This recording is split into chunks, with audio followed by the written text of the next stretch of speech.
तकमीली तलबीना, ताकत, सेहत और शिफा के लिए सुन्नत और तिब्बे नबवी का बेहतरीन नुस्खा। नाजरीन, क्या आप भी खुशहाल मालदारों की तरह कामयाब बिजनेस करके हजारों और लाखों रुपए कमाना चाहते हैं? अगर आपकी हाँ है तो आज ही से अपने इलाके में तकमीली तलबीना का आसान बिजनेस करना शुरू करें और चंद ही महीनों में कामयाब बिजनेसमैन बनने के तरीके बेहतरीन तजुर्बों के साथ सीखें। बिजनेसमैन बनने का ये मौका कहीं आपके भी हाथ से चला न जाए, इसलिए अभी हमसे राब्ता करें। 9890963757। Takmeeli food products private limited, Malegaon, India. नाज़रीन गिरामी, अस्सलामु अलैकुम वरहमतुल्लाहि वबरकातुहू। सीधी बात के ताज़ा तरीन प्राइम टाइम में आप लोगों का इस्तकबाल है। नाज़रीन गिरामी, मैं अंसार अजीज़ नदवी इस वक्त आप लोगों के सामने कुछ अहम तरीन ख़बरें, कुछ वायरल वीडियोस और कुछ तनकीदी तज़्ज़िये लेकर के हाज़िर हुआ हूँ। तमहीदी तफसीलात में जाने से पहले आप लोगों को इत्तिला कर दूं कि आपकी जो अमानतें हम तक पहुंच रही हैं उनको हकदारों तक पहुंचाने का सिलसिला जारी है। और एक नई बस्ती में, ताज़ा बस्ती में जो हमारा काम राशन पहुंचाने का हुआ है, आपकी अमानतें पहुंचाने का हुआ है, उसकी तस्वीरें भी सामने आ चुकी हैं और आप उसका नज़ारा हमारे इस स्क्रीन पर कर सकते हैं।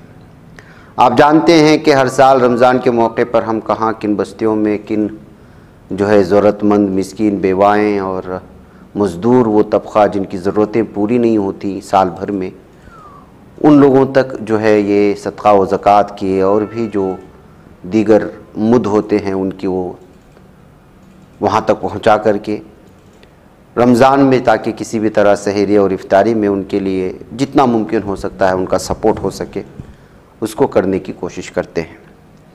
लिहाजा आप में से हर शख्स इसमें शामिल हो, लोगों तक पहुँचे जिनको अल्लाह ताला ने नवाजा है, वो बड़े पैमाने पर जो है इन लोगों का सपोर्ट करें ताकि जो है रमज़ान के महीने में ये लोग भी आफ़ियत के साथ, सुकून के साथ सहरी व इफ्तारी कर सकें। नीचे तफसीलात दी जा रही हैं व्हाट्सएप की। व्हाट्सएप में अगर आप जो है मैसेज करेंगे तो आपको तफसीलात मिल जाएंगी। फिर वहाँ पर आप ताउन करेंगे तो इंशाअल्लाह आपकी अमानतें यहाँ तक पहुँचाने की ज़िम्मेदारी सीधी बात की होगी। आइए नाज़रीन गिरामी, ख़बरों की जानिब बढ़ते हैं। दुनिया भर में जो जुल्म व सितम की कहानियाँ लिखी जा रही हैं नाज़रीन गिरामी, उसमें किसी भी तरह से जो है कमी नहीं आ रही है। अब तो ऐसा महसूस होता है ख़बरों को बारहा पेश करते हुए, बारहा देखते हुए, कि कोई भी मुल्क ऐसा नहीं है जहाँ पर इस वजह से कि ये इंसानियत की इंसान है इसलिए इंसानियत की खिदमत करे, उनके साथ ये रवैया इख्तियार करें, ऐसा नहीं है। कहीं मज़हब के नाम पर, कहीं सियासत के नाम पर, कहीं जो है ज़रूरियात के नाम पर हर तरह से अदावतें निकाली जा रही हैं।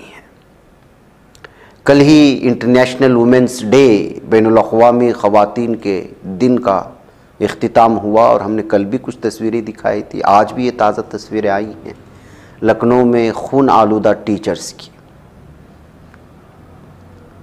ये वो टीचर्स हैं जो 70,000 की तादाद से ज़्यादा जो रिक्रूटमेंट्स कैंडिडेट्स हैं, आइंदा जाकर के अगर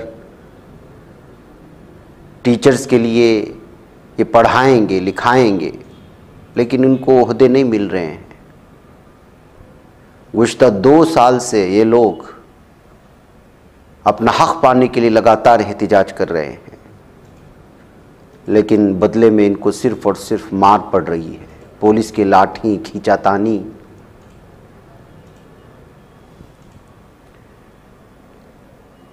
लखनऊ का इको गार्डन ऐसा लगता है कि वो ओपन जेल बन चुका है इस वक्त।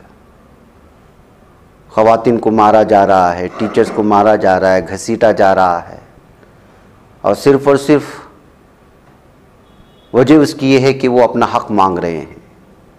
जो उन्होंने डिग्रियां हासिल की, जो उन्होंने एग्ज़ाम दिए, वो जो उन्होंने इम्तिहानात दिए, जो उन्होंने मेहनतें की, उसके बदले में जवाब दे हुकूमत चूँकि उनसे वादा करती है तो नहीं दे पा रही है और फिर टीचर्स को मार रही है। अब सवाल उठाए जा रहे हैं कि 2024 में बीजेपी और योगी हुकूमत को लखनऊ ही में नहीं बल्कि पूरे यूपी में सबक सिखाया जाएगा कि कितने जगहों पर कितने लोगों के साथ नाइंसाफ़ी हो रही है, वो चाहे पुलिस भर्ती का मामला हो, टीचर्स भर्ती का मामला हो, दीगर कोई भी शोबों में हो, इस वक्त किसी भी तरह का इंसाफ नहीं मिल रहा है। यही वजह है कि चाहे जितने भी मंदिर बनाकर के लोगों को दिखाकर बेवकूफ़ बनाने की कोशिश करे बीजेपी, लेकिन इस मरतबा 2024 के आम इंतखाबात में अवाम उनको सबक सिखाएगी। इस तरह के तबसरों के साथ ये वीडियोस इस वक्त शेयर किए जा रहे हैं। नाज़रीन गिरामी, एक अफसोसनाक ख़बर इस वक्त मैसूर से आ रही है और वो है जनाब अकमल साहब की दिन दहाड़े कत्ल की। मैं ख़ुद अपने ही उलमा से और अपने आप से भी ये सवाल पूछना चाहता हूँ कि जो माइनॉरिटी से जुड़े हुए तरक्याती काम हैं, अगर वो नहीं होते हैं तो उस पर सवाल उठाना कोई गुनाह तो नहीं है। ऐसी सूरत हाल में अगर सियासी दुश्मनी इस हद तक पहुँच जाए कि किसी के ख़िलाफ़ या किसी मखसूस अफराद के ख़िलाफ़, किसी लोगों के ख़िलाफ़ कुछ बोल करके वीडियो वायरल कर देने के दूसरे ही दिन जुमा की शब में उसका दिन दहाड़े कत्ल होता है, तो ये कौम कहाँ जा रही है, किस जानिब जा रहे हैं, हम किस तरह के लोगों को चुन रहे हैं, इंतखाब हमारा सही है या गलत है, ख़ुद अपने आप के गिरहबान में झांक कर देखने की ज़रूरत है। मैं इसकी तफसीलात में जाऊंगा नहीं, इसलिए कि जो है ये एक ऐसा गंझलक मामला है कि कौन सही कौन गलत है कहा नहीं जा सकता। लेकिन एक आलिम दीन और बारिश आदमी को एक वीडियो वायरल होने की वजह से भरे बाज़ार में उनका कत्ल कर देना, और जिन लोगों की जानिब इस वक्त शक की सुइयाँ बढ़ रही हैं अलग अलग अंदाज में, अब कन्नड़ अखबारात ने भी उनको लिखना शुरू कर दिया है। सबसे पहले तो जो है डेली वार्ता ने इसकी खबर दी थी कन्नड़ा में, और उसने सुर्खी दी थी कि किस तरह से जो है मैसूर के साबिक कॉरपोरेटर के भाई मौलाना हाफिज़ अकमल साहब का भयानक अंदाज में निमरा मस्जिद के करीब जो है कत्ल कर दिया गया है। बताया जा रहा है कि जो मकतूल हैं मौलाना अकमल, वो साबिक कॉरपोरेटर जिनको अयाज पंडू कहा जाता है, उनके भाई थे। अब इस कत्ल के बाद जो है उनकी वो वीडियो बहुत ज़्यादा इस वक्त वायरल हो रही है जो उन्होंने कत्ल से पहले मैसूर के एक इजलास में, और जो सियासत मैसूर से लेकर के बेंगलुरु तक जुड़ी हुई है, और बेंगलुरु से जुड़ते हुए माइनॉरिटी कमीशन के कुछ अफराद पर इश्कालात हो रहे हैं, कैसे काम होना चाहिए नहीं होना चाहिए, और पीछे क्या हुआ था और आगे क्या होना चाहिए, इस पर वो तबसरा करते हुए किसी मखसूस अफराद को या किसी मखसूस नाम के साथ उनको जो है निशाने पर लेने की कोशिश की थी। तब से जो है ये अलग अलग तरह के तबसरे शुरू हो चुके हैं कि कहीं इस वीडियो के वायरल होने की वजह से उनके बदले की कार्रवाई तो नहीं हुई, सियासी दुश्मनी तो नहीं निकाली गई। बहरकैफ ये सारी तफसीलात तो पुलिस जो है छानबीन के बाद ही सामने ला सकती है। लेकिन सोशल मीडिया में इस वक्त जिस तरह के तबसरे गर्म हैं वो यही है कि इस वीडियो की वजह से ही इनको मारा गया है। आपको मालूम होना चाहिए कि इस सिलसिले में उदयगिरी पुलिस थाने में इस वक्त मामला दर्ज कर लिया गया है। राजीव नगर में जो मैसूर की निमरा मस्जिद है उसके सामने इनको जो है कल रात में भयानक अंदाज में तेज़धार हथियार से हमला करते हुए कत्ल कर दिया गया था। उससे एक दिन पहले उनकी वीडियो वायरल हुई थी। ये वीडियो शायद आप लोग तक पहुंची होगी जिस वीडियो की सिलसिले में तज़किरा हो रहा है। हम यहाँ पर जो कॉपीराइट के भी चलते हैं, और चूँकि इसमें किसी मखसूस शख्स के ख़िलाफ़ जो है बहुत सारी चीज़ें सुना नहीं सकते, लेकिन आपको सोशल मीडिया में और मुख्तलिफ़ जगहों पर, इसलिए कि कल रात से बहुत ज़्यादा वायरल हो रही है, इस वीडियो को आप वहाँ पर सुन सकते हैं।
ರೂಪಿಸಿದ್ದಾರೆ, ಯಾರು ಸಂಚು ರೂಪಿಸಿದ್ದಾರೆ ಅವ್ರನ್ನೆಲ್ಲ ಹೆಡೆಮುರಿ ಕಟ್ಟದೆ ಹೋದರೆ ಮತ್ತೆ ಈ ರೀತಿಯಾದಂಥ ಕೃತ್ಯಗಳು ನಡೀತಾ ಇದೆ. ಹಾಗಾಗಿ ಸರ್ಕಾರ ಆಗಲಿ ಕಮಿಷನರ್ ಪೊಲೀಸ್ ಆಗಲಿ ಗಂಭೀರವಾಗಿ ಈ ಪ್ರಕರಣ ತೆಗೆದುಕೊಂಡು ಈ ಕೃತ್ಯ ಮಾಡಿದವರು, ಕೃತ್ಯದ ಹಿಂದೆ ಇರುವವರು, ಇದನ್ನು ಮೋಟಿವೇಟ್ ಮಾಡಿದವರು, ಸಂಚು ರೂಪಿಸಿದವರು ಎಲ್ಲರನ್ನೂ ಕೂಡ ಶೀಘ್ರವಾಗಿ ಬಂಧಿಸಬೇಕು ಅಂತ ಹೇಳಿ ನಿನ್ನೆನೇ ನಾವು 24 ಗಂಟೆ ಗಡುವನ್ನು ಕೊಟ್ಟಿದ್ದೇವೆ. 24 ಗಂಟೆ ಒಳಗೆ ಅವ್ರಿಗೆ ಬಂಧಿಸಿದರೆ ನಮ್ಮ ಉಲಮಾ ಅಂದರೆ ನಮ್ಮ ಧಾರ್ಮಿಕ ಗುರುಗಳಿವರು, ಧಾರ್ಮಿಕ ಗುರುಗಳ ಮೇಲೆ ಹೀಗಾಗ್ತದೆ ಅಂತ ಸಾಮಾನ್ಯನ ಸ್ಥಿತಿ ಏನು. ಹಾಗಾಗಿ ಮುಂದಿನ ದಿನಗಳಲ್ಲಿ 24 ಗಂಟೆ ಒಳಗೆ ಬಂಧನೆ ಮಾಡದೆ ಹೋದರೆ ನಮ್ಮ ಧಾರ್ಮಿಕ ಗುರುಗಳು ಬರೀ ಮೈಸೂರಿನಲ್ಲಿ ಮಾತ್ರ ಅಲ್ಲ, ಇಡೀ ಕರ್ನಾಟಕ ರಾಜ್ಯಾದ್ಯಂತ ನಾವು ಮತ್ತು ಧಾರ್ಮಿಕ ಗುರುಗಳು ಎಲ್ಲರೂ ಪ್ರಗತಿಪರರು, ಶಾಂತಿಪ್ರಿಯರು ಎಲ್ಲ ಸೇರಿ ದೊಡ್ಡ ಮಟ್ಟದ ಹೋರಾಟವನ್ನು ನಾವು ಮಾಡ್ತೀವಿ. ಅಲ್ಲ, ಬಶೀರ್ ಅವ್ರ ಪಾತ್ರ ಏನಿದೆ? ಅಲ್ಲೇ ಇದು ಘಟನೆ ನಡೆದಿರುವಂಥ ಇದರಲ್ಲಿ ಆ FIR ಅಲ್ಲಿ ಅವರು ದಾಖಲಿಸಿದ್ದಾರೆ. FIRನ ಆಧಾರದಲ್ಲಿ ನಾನು ಹೇಳ್ತಾ ಇರುವಂಥದ್ದು, ಈಗಾಗಲೇ ಏನೋ ಒಂದು ಈ ಫ್ಲೆಕ್ಸ್ ವಿಚಾರದಲ್ಲಿ ಇವರು ಮೌಲಾನ ಅವರು ಪ್ರಶ್ನೆ ಮಾಡಿದ್ದಾರೆ. ಯಾಕೆ ಅದು ಅವರು ಪ್ರಶ್ನೆ ಮಾಡಿರೋದು ಕಾರ್ಪೊರೇಷನ್ಗೆ, ಅಂದರೆ ಕಾರ್ಪೊರೇಷನ್ ಅವರು ಒಂದೇ ರೀತಿ ನೀತಿ ಮಾಡಬೇಕು. ಈ ಹಿಂದೆ SDPI ಒಂದು ಕಾರ್ಯಕ್ರಮ ರಾಷ್ಟ್ರೀಯ ಅಧ್ಯಕ್ಷರು ಬಂದಾಗ ಫ್ಲೆಕ್ಸ್ ಹಾಕಿದ್ದಕ್ಕೆ ಕಾರ್ಪೊರೇಷನ್ ಅವರು ಕಂಪ್ಲೀಟ್ ತೆಗೆದಿದ್ರು. ಆ ಸಂದರ್ಭದಲ್ಲಿ ಒಂದು ಪಕ್ಷಕ್ಕೆ ಈ ರೀತಿನಾ ಅಂತ ಕೇಳಿದಾಗ ಇಲ್ಲ ಎಲ್ಲರಿಗೂ ಮಾಡ್ತೀವಿ ಅಂತ. ಈಗ ಫ್ಲೆಕ್ಸ್ ಹಾಕಿದಂಥ ಸಂದರ್ಭದಲ್ಲಿ ಇವರು ಪ್ರಶ್ನೆ ಮಾಡಿದರು, ಯಾಕೆ ಒಬ್ಬರಿಗೆ ಒಂದು ಕಾನೂನು ಇನ್ನೊಬ್ಬರಿಗೆ ಒಂದು ಕಾನೂನು ಅಂತ ಇವರು ಪ್ರಶ್ನೆ ಮಾಡಿದ್ದು ಕಾರ್ಪೊರೇಷನ್ ಅವರು. ಅಲ್ಲ, ಈಗ ಕೇವಲ ಫ್ಲೆಕ್ಸ್ ವಿಚಾರಕ್ಕೆ ಪ್ರಶ್ನೆ ಮಾಡಿದ್ದಕ್ಕೆ ಒಂದು ಕೊಲೆ ಆಗಿದೆ ಅನ್ನೋ ಒಂದು ತೀರ್ಮಾನಕ್ಕೆ ಬರ್ಲಿಕ್ಕೆ ಆಗೋದಿಲ್ಲ. ನಾನು ಸ್ಪಷ್ಟಪಡಿಸ್ತಾ ಇದ್ದೇನೆ, FIR ದಾಖಲೆ ಆಗಿರುವಂಥದ್ದು, ಥ್ರೆಟ್ ಕಾಲ್ ಬರುವಂಥದ್ದು, ಅವರ ಕುಟುಂಬಸ್ಥರ ಅನುಮಾನ ಇರುವಂಥ ವಿಚಾರನ್ನಾಗಿರ್ತದೆ ನಾನು ಇಲ್ಲಿ ಪ್ರಸ್ತಾಪ ಮಾಡ್ತೇನೆ. ಇವ್ರನ್ನ ನಾವು ಕೊಲೆ ಮಾಡ್ತೀವಿ ಅನ್ನೋಂಥದ್ದು, ನಿಮ್ಮನ್ನು ನೋಡ್ಕೊಳ್ತೀವಿ ಅನ್ನೋಂಥ ಥ್ರೆಟ್ ಕಾಲ್ ಬರ್ತದೆ ಅಂತ ಹೇಳ್ಬಿಟ್ಟು ಅವ್ರ ಕುಟುಂಬ ಇದೇ ವಿಚಾರದಲ್ಲಿ ಬರ್ತಾ ಇದೆ ಅಂತ ಅವ್ರ ಕುಟುಂಬದ ಆಧಾರದಲ್ಲೇ ಕುಟುಂಬಸ್ಥರಿಗೂ 50 FIR ದಾಖಲೆ ಮಾಡಿರುವಂಥದ್ದು. ಹಾಗಾಗಿ ವಿಚಾರಗಳೆಲ್ಲವೂ ಕೂಡ ತನಿಖೆಯಿಂದನೇ ಸಾಬೀತಾಗ್ತದೆ. ತನಿಖೆ ಮಾಡೋದಲ್ಲೇ ಸಾಬೀತಾಗಲ್ಲ ಅಂತ ಒಂದು ಪೂರಕವಾದಂಥ घटनावलिಗಳು. नाज़रीन गिरामी, कल एक जालिम पुलिस ऑफिसर ने सजदे की हालत में नमाजियों को जिस तरह से मारा पीटा आप जानते हैं, और उसको निकाल बाहर करने की भी खबरें आ रही हैं। मज़ीद उसके ख़िलाफ़ कार्रवाई करने का मुताला बढ़ रहा है।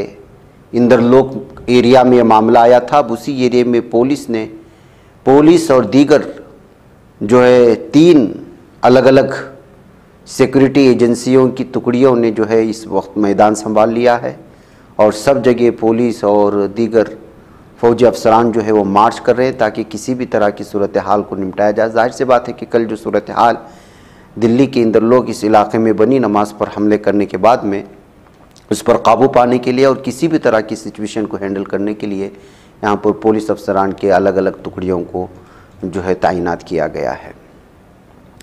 नाज़रीन गिरामी, कल ही हमने गुजरात के इलाके की वो ख़बर सुनी थी जहाँ पर जो है शिवरात्रि के दिन किस तरह से 16 बच्चे ज़ख्मी हो गए थे, जिसमें 2 की हालत बहुत क्रिटिकल कंडीशन में आ गई थी, क्योंकि वहाँ पर बिजली का झटका लगने की वजह से जो है ये सारी चीज़ें पेश आई थी, आग लगी थी। अब आज फिर ख़बर आ रही है कि गुजरात के मोरबी में एक ज़ेर तामीर मेडिकल कॉलेज का स्लैब गिरने की वजह से, छत गिरने की वजह से जो है वहाँ पर बहुत बड़ा नुकसान पहुँचा है। अभी तक जो है ये तफसीलात नहीं आ रही कि कितने ज़ख्मी हुए, क्या कुछ नुकसानात हुआ है। जब ये ख़बर आ रही थी तो उस वक्त तक ये तफसीलात फराहम नहीं हुई थी जब हम ये रिकॉर्ड कर रहे थे, लेकिन इसके हालात देख कर के आप अंदाज़ा लगा सकते हैं कि किस कदर नुकसान हुआ होगा। अगर यहाँ पर काम चल रहा था तो मज़दूरों की जानें गई होंगी, कितने ज़ख्मी हुए होंगी, इसकी तफसीलात नहीं है। नाज़रीन गिरामी, ये गुजरात का वही मोरबी इलाका है जहाँ पर कुछ महीने या साल पहले जो है एक पुल गिरने की वजह से सैकड़ों लोग ज़ख्मी हुए थे, दसियों लोग जो है हलाक हो चुके थे। ये वही मोरबी का इलाका है। वहाँ फिर दोबारा जो है एक मेडिकल कॉलेज के छत के गिरने की वजह से ये सूरत हाल बनी हुई है। लेकिन गुजरात चूँकि बीजेपी के अंडर में है, मोदी का ताल्लुक गुजरात से है और भी बहुत सारे लीडरान का, इस वजह से यहाँ जब इस तरह के मामले पेश आते हैं तो मीडिया ना इस पर डिबेट करता है, ना इस पर बोलने की उसके अंदर सकत है। और वजह क्या है आप जानते हैं। अगर ही मामला दूसरी जगहों पर फैला होता तो अब तक यहाँ की हुकूमतों को, यहाँ की इंतज़ामिया को, यहाँ की बल्दिया को, यहाँ के कॉन्ट्रैक्टर्स को, यहाँ की इंजीनियर्स को, सबको मीडिया घेरे में ले चुकी होती। लेकिन देखिए कि एक ख़बर बता कर के यहाँ से आगे चला जा चुका है। नाज़रीन गिरामी, आइए कुछ और ख़बरों की जानिब बढ़ते हैं। और ख़बर इस वक्त ये है कि सेल्फ़ी को लेकर के कितनी जानें गई हैं। अब एक हिंदुस्तानी औरत एक हिंदुस्तानी तालिबा कहें, उसका जो है ऑस्ट्रेलिया में इंतकाल हुआ है। जी हाँ, ये उज्ज्वला वेम्रू इसका नाम है, आंध्र प्रदेश के कृष्णा ज़िले से इसका ताल्लुक़ है। ये जो है वाटरफॉल के करीब सेल्फी निकालने की कोशिश कर रही थी, जिसको यनबाकोची फॉल्स कहा जाता है। लमिंगटन नेशनल पार्क में ये है, जो साउथ ईस्ट है क्वींसलैंड का, ऑस्ट्रेलिया का इलाका है। और ये बॉन्ड यूनिवर्सिटी में MBBS कर रही थी, और बल्कि उसने कंप्लीट कर लिया था। और गोल्ड कोस्ट ऑस्ट्रेलिया और भी बहुत सारे इलाके में जो है वो इस वक्त काम कर रही थी, ट्रेनिंग उसकी चल रही थी। तो ऐसी सूरत हाल में जो है वो यहाँ के एक पार्क में गई और वहाँ पर मौजूद वाटरफॉल्स के करीब सेल्फी निकालने की कोशिश की, पैर फिसल करके गिर गई और फिर जो है वो चल बसी। तो नाज़रीन गिरामी, ये सूरत हाल है कि जो है सेल्फी निकालने की खुशी या जुनून ऐसा होता है कि इंसान को पता भी नहीं चलता। इसलिए इस तरह की सख्त और बहुत ही कठिन जगहों पर इस तरह की जो है बेवकूफ़ी करने से बचना चाहिए।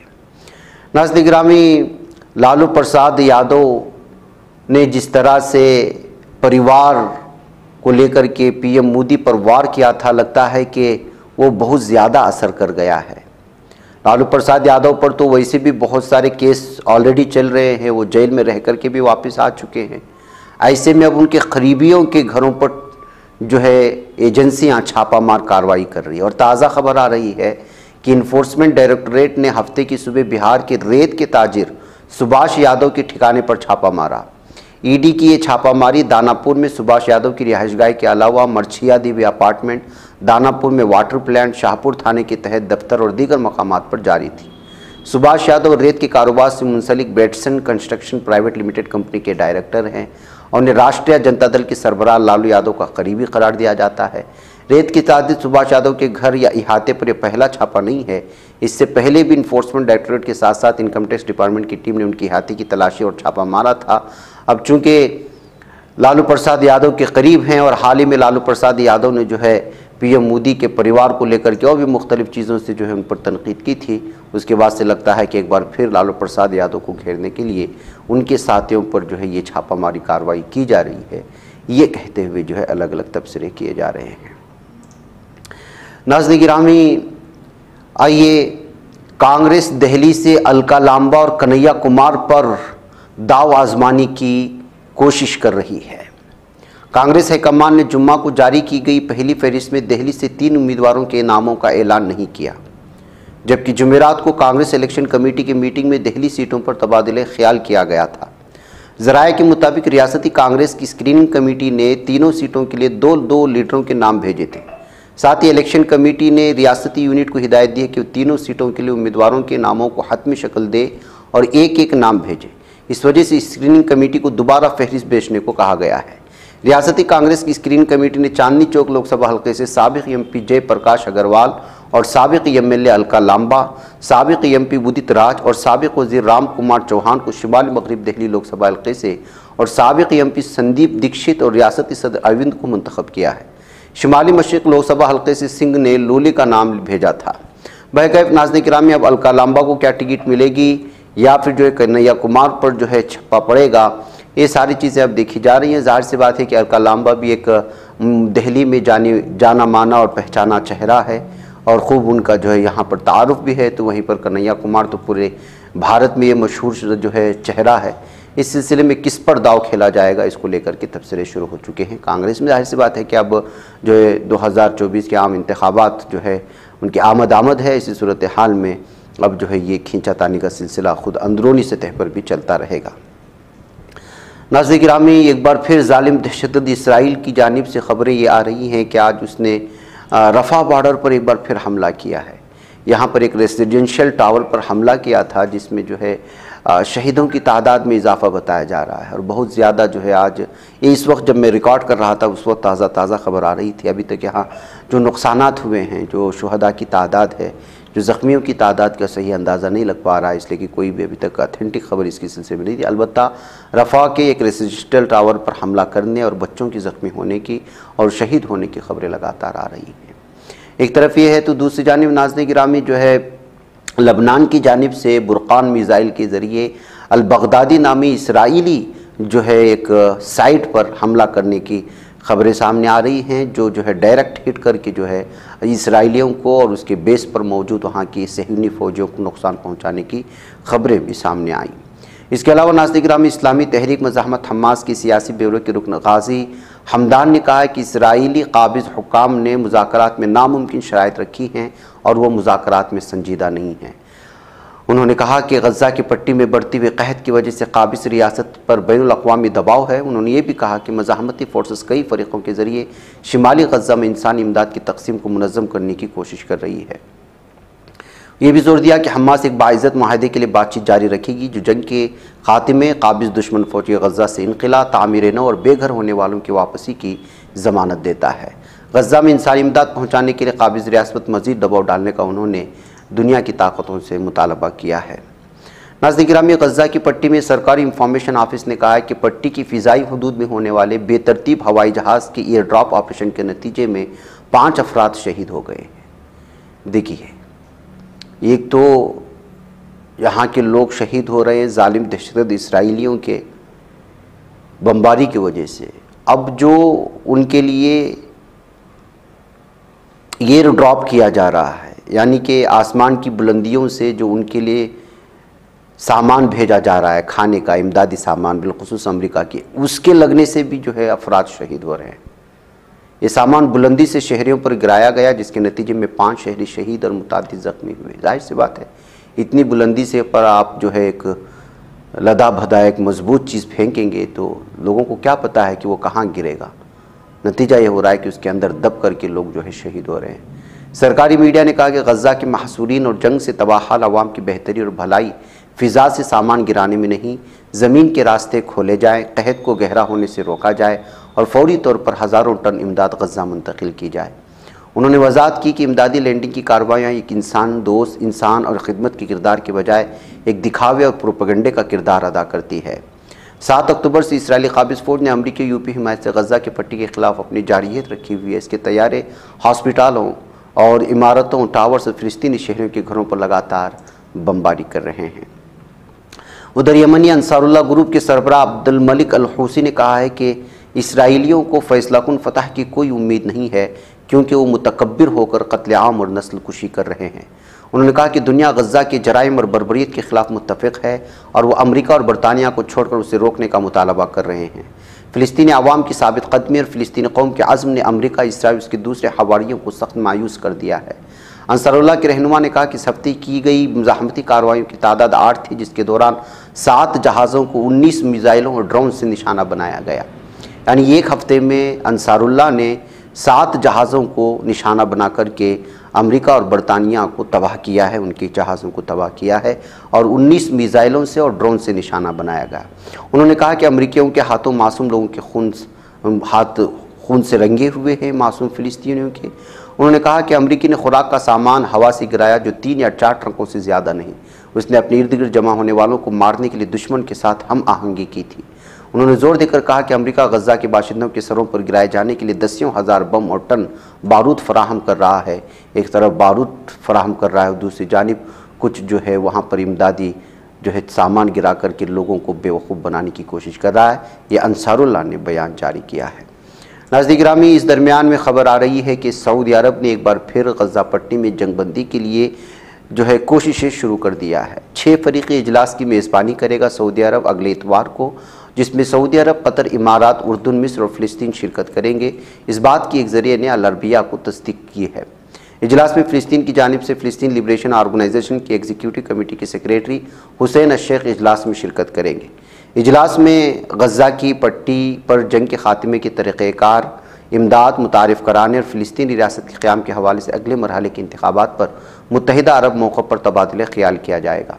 इजलास सऊदी अरब में होने वाली पहली और उर्दून के दारुल उम्मान में मुनक़िद होने वाले दूसरे इजलास के तसलसल के तौर पर सामने आया है। तीसरा इजलास है जिसमें 5 अरब ममालिक के वज़ाए ख़ारिजा शरीक होंगे। लेकिन नाज़रीन गिरामी, इससे खुश होने की ज़रूरत नहीं है। एक बार फिर बैठेंगे, बातें करेंगे, फिर जो है उड़ जाएंगे। नाज़रीन, मुझे इजाज़त दें। अस्सलामु अलैकुम व रहमतुल्लाहि व बरकातुहू। बच पाता है कोई सहाफी की निगाहों से, मिलाता है ये लोगों को मोहब्बत की पनाहों से। करम और दर्द मंदी का है एक संसार सीधी बात। अजीमत जुर्अतो हिम्मत का है इजहार सीधी बात। अजीमत जुर्अतो हिम्मत का है इजहार सीधी बात। ये चैनल हक निगर बनकर कुचल देता है फितनों को।